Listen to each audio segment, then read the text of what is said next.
Bueno, tenéis todos también Homo erectus, bueno, que es, bueno, vigorizante sexual, que induce, es una hierba que utilizaban los griegos en la antigua Hélade, en fin, para sus orgías y sus cosas, que tiene una hierba que crece silvestre en todo el Mediterráneo que se llama fenogreco, enogriego. Y los italianos han conseguido una variante agrícola de esta hierba, que es, el ingrediente principal del Homo erectus, que induce, es para hombres, es para varones, no es para mujeres, porque induce aproximadamente un 19% de incremento de la testosterona en los índices de sangre. Es para hombres, pero bueno, la verdad es que la testosterona es también en menores dosis buena para las mujeres. Pero en cualquier caso es fundamentalmente para varones, y entonces, justicia distributiva, me pareció que era conveniente buscar algo también para las mujeres. Y ese algo para las mujeres es esto. Esto está en fase experimental. Esto se llama, es una loción hecha con aceites naturales, completamente natural, por supuesto, no hay ningún elemento químico, y es una loción que, bueno, la mujer tiene que dársela pues en las zonas erógenas. Los pezones, los labios de la vagina, la cara interior de los muslos, la axila, etcétera, etcétera. Entonces, ¿cuál es el problema? Yo jamás he recomendado nada, y esto lo mismo vale para el Roger Jockey Race y que para el pack que habéis ganado algunas de vosotras, que para cualquier otra cosa que yo recomiende, sin haberlo probado en mí mismo. Pero el problema es que esto no lo puedo probar en mí mismo, porque no soy mujer. Entonces, pues para poder, digamos, lanzarlo al mercado, necesito que las mujeres lo prueben. Para ello, por una parte, bueno, vamos a regalar un frasco a las mujeres o a los varones que tengan una mujer al lado, da lo mismo, ¿no? Para que lo prueben y me digan si esto funciona o no funciona. Porque el problema es que yo lo he probado, pero tengo un solo cobaya. Ese cobaya es Laura, que está ahí sentada, y bueno, la verdad es que a Laura y a mí nos funciona muy bien, pero no sabemos si es por el producto en sí o por nosotros mismos, y si el producto sería igual. Entonces, a través de mi hija Yanta, que como sabéis hace un programa de sexo en Es Radio, lo vamos a lanzar también, es decir, vamos a pedir voluntarias a través del programa de sexo para que lo prueben y nos digan si efectivamente esto funciona o no funciona. Por lo menos para que haya 1000 o 2000 personas, ¿no? Que es lo que se suele hacer en estos casos cuando está experimentando con un nuevo producto. Así que esto es de entrega libre. Lo cogéis y os lo lleváis. ¿Tiene olor? Tiene olor. Bueno, pues es un olor agradable, es un olor intenso, es un olor de aceites esenciales.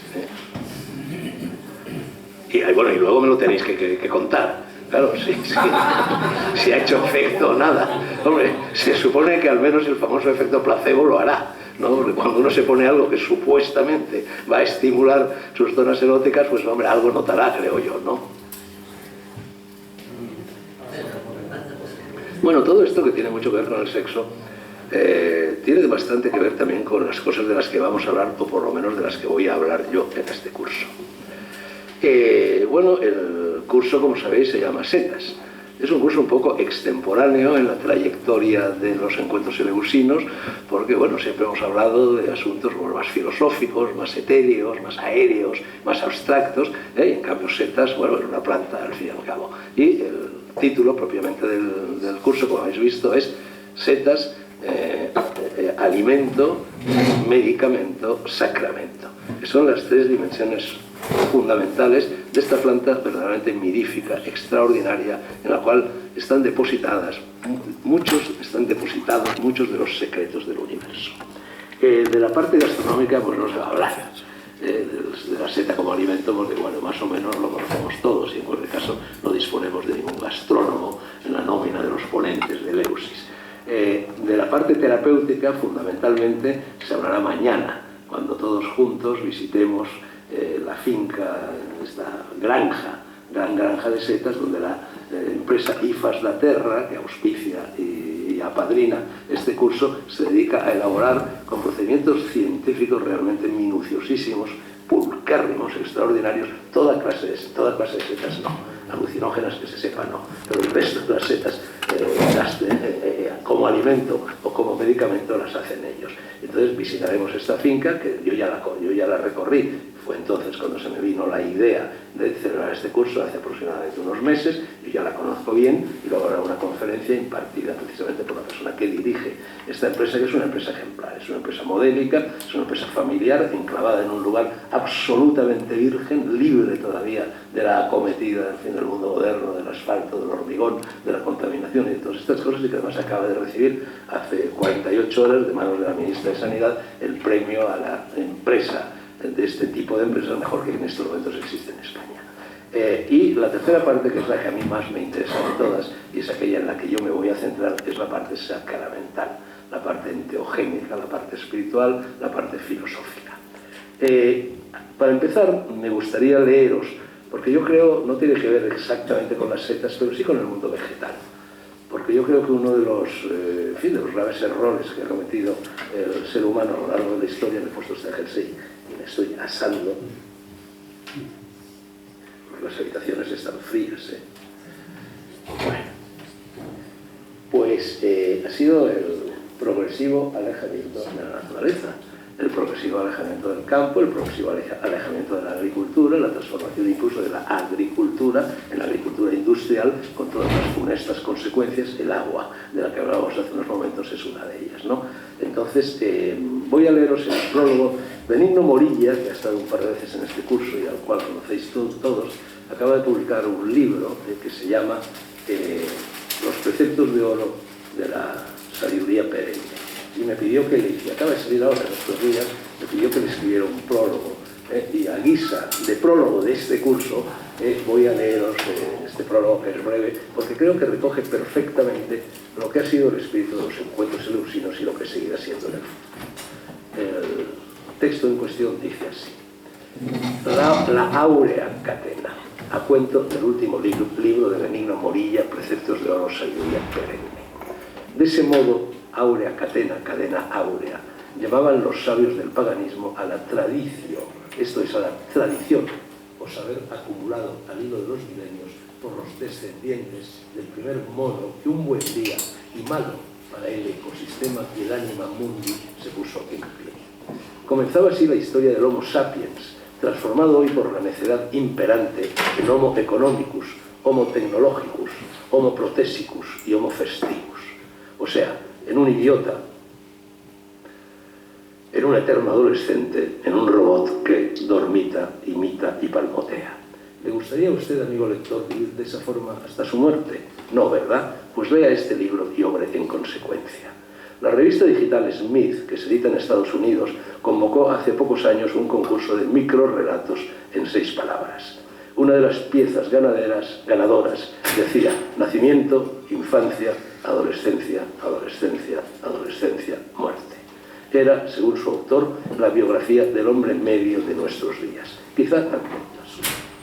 El desastre involutivo empezó cuando Aristóteles descubrió, no sabemos si con resignación o con público, el ser humano es un político, un animal político, un depredador.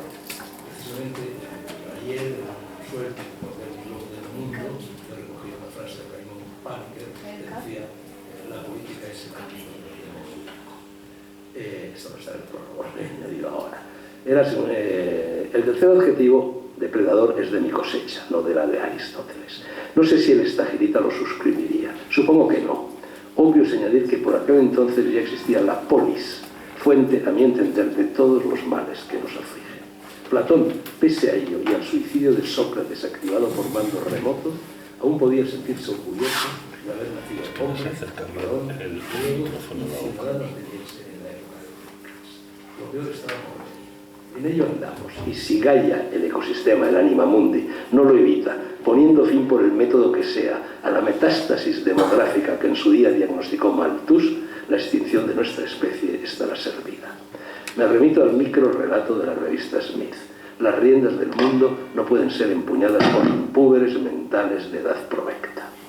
Mi inquina a la ciudad obedece, entre otras causas, a la convicción de que la Sophia Perennis, así se subtitula el libro al que estas líneas, por petición de su autor, se atreven a poner prólogo, nació en el agro, creció en el agro.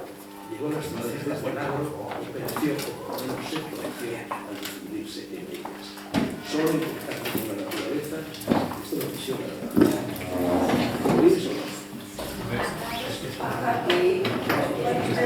la megafonía no funciona nunca en principio. Entonces es algo que funciona a veces y siempre que hay que procurar comprobarlo antes, porque de por sí nunca funciona la megafonía. Ya. Bueno, estaba diciendo, solo en contacto con la naturaleza se adquiere la sabiduría que Benigno Morilla describe en esta obra. Los dioses, como muy bien sabe el marqués de Tamarón, léase su novela El rompimiento de Gloria, Altera, son agrestes. En los siglos VI y V antes de Cristo aún pesaba más lo natural que lo artificial, la naturaleza que la historia, el cultivo que la cultura, la zoología y la botánica que las ciencias sociales y las físicas. Pitágoras, Buda, Lao Tse, Zaratustra, los presocráticos y los órficos eran mayormente gente de campo, que a veces se venía a bajar al ágora para ver si con un poco de suerte, de astucia, de sindéresis, de dialéctica, de mayéutica y de ironía, antes de que Sócrates afilase las dos últimas herramientas, desasnaban a los necios. Desde aquellos siglos en los que la Sophia perennis alcanzó su clímax, poco o nada cabe añadir a ella. Benigno Morilla, de hecho, no lo hace, pues dejaría de ser sabio si lo hiciese y se volvería transitoria, subjetiva y maleable la sabiduría que nos propone. Perenne es lo que no está sujeto a cambios, lo incesante, lo que perdura en el tiempo, lo que nace ya íntegro, en sazón, cabal y para siempre. La expresión latina de la que esa voz procede se fragó en el ámbito de la botánica. Plantas, se dice en esta, de hoja perenne. Nada que ver con las del almanaque, que caen cada 24 horas. Volvemos, pues, una vez más al redil de Madre Natura. Benigno Morilla, como ya he apuntado, no nos dice en este libro nada nuevo. Al contrario, tan viejos casi como el hombre son los conceptos que maneja y los consejos que formula. Se atiene de ese modo a un poemilla de Antonio Machado que suelo citar a menudo. Bueno es recordar las palabras viejas que han de volver a sonar. En ello nos va el futuro. Si no las escuchamos de uno en uno y colectivamente, la especie se extinguirá y el Homo sapiens volverá a sentarse en cuclillas, a proferir gruñidos, a despiojarse en público, a caminar a cuatro patas y a subirse a los árboles, tanto si son de hoja perenne como si no. ¿Acaso hacen algo muy distinto esos adolescentes eternos que viven de, por y para el fútbol, devoran telebasura, aúllan en multitudinarios conciertos de sonidos estridentes, acuden a las playas en manada y se pasan todo el santo día enviando o recibiendo mensajes triviales, cuando no idiotas, desde y en las pantallas de sus teléfonos inteligentes? ¿Inteligentes? ¿Puede ser un aparato si quien lo maneja no lo es? Los santones de la robótica, esa disciplina de nuevo cuño que confunde la ciencia con el mecanicismo y la sabiduría con la tecnología, así lo creen. Allá ellos. Pero si mordemos el cebo de lo que en su delirio llaman inteligencia artificial, ya estamos. Seremos de por vida marionetas, zombies y monstruos de Frankenstein que, como don Nicanor, se pasan la vida tocando el mismo tambor.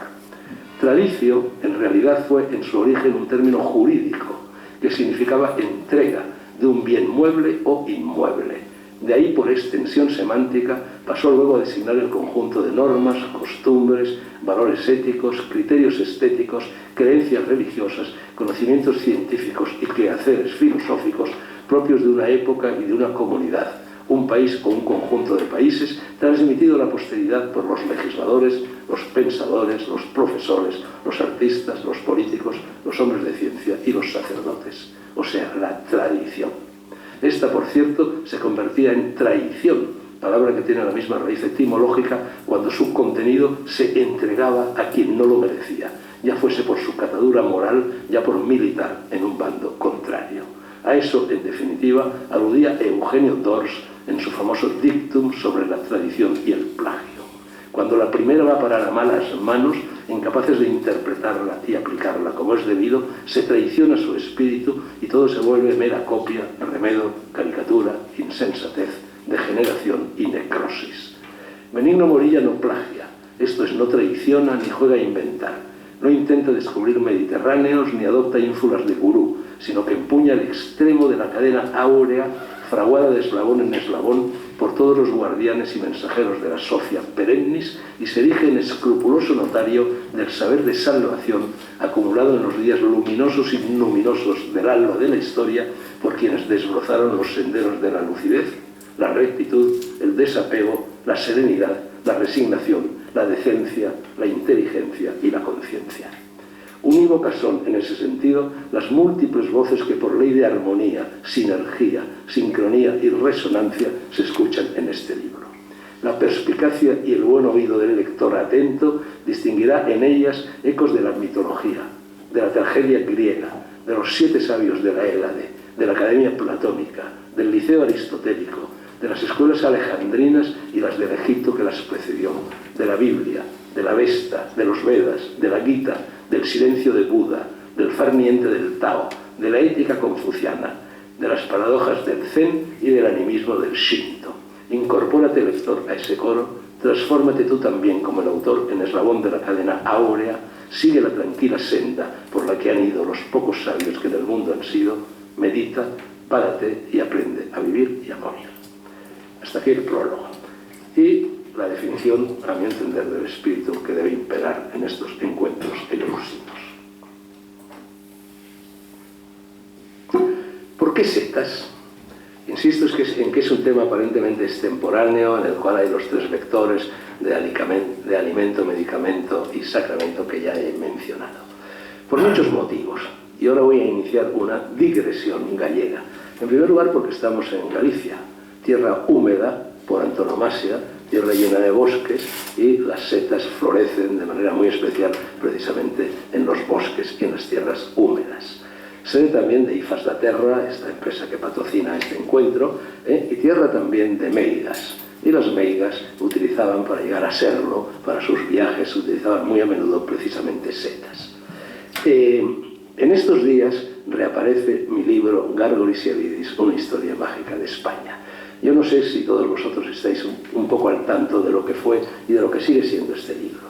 Yo me embarqué en los años, finales de los años 60 y prácticamente todos los años 70 en redactar un libro monumental, 4 volúmenes, Gárgolis y Avidis, una historia mágica de España, en el cual trabajé verdaderamente, hercúleamente, de sol a sol, durante muchos años. Me leí 5.000 libros, fiché 50.000, recorrí 20.000 kilómetros y escribí 2.000 páginas con voluntad al mismo tiempo de erudición y de estilo. Bueno, fue el primer libro que yo publiqué. En realidad yo había escrito un libro con anterioridad, El Dorado, una novela de juventud que apareció después de este.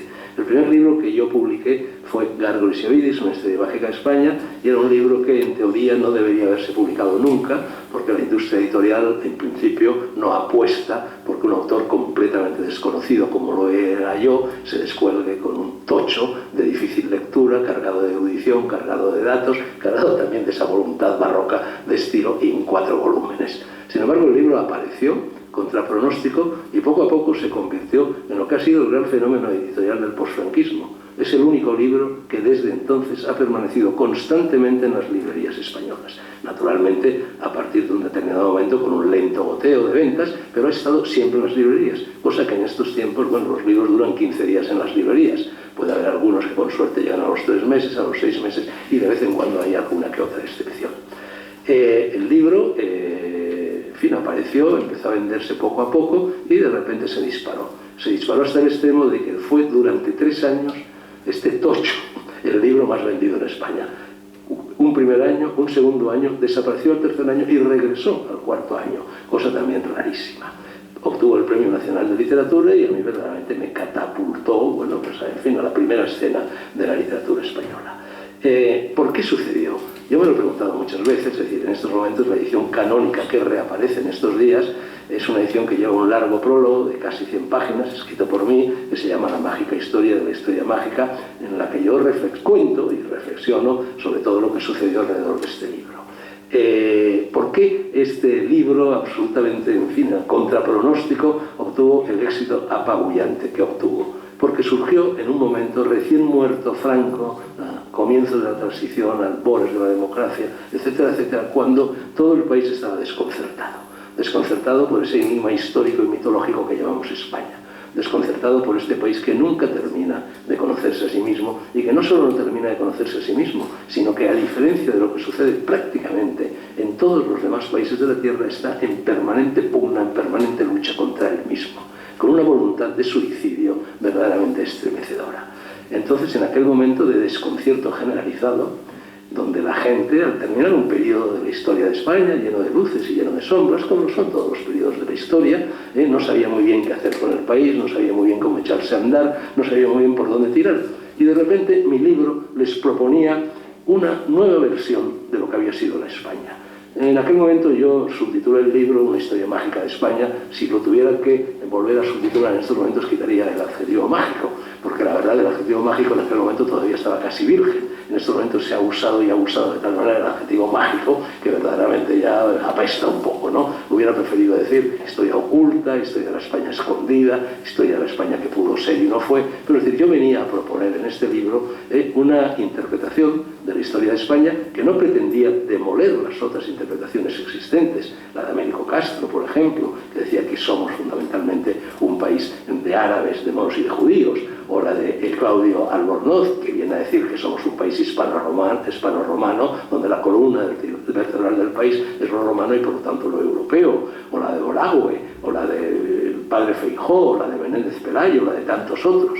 España ha generado una bibliografía caudalosísima.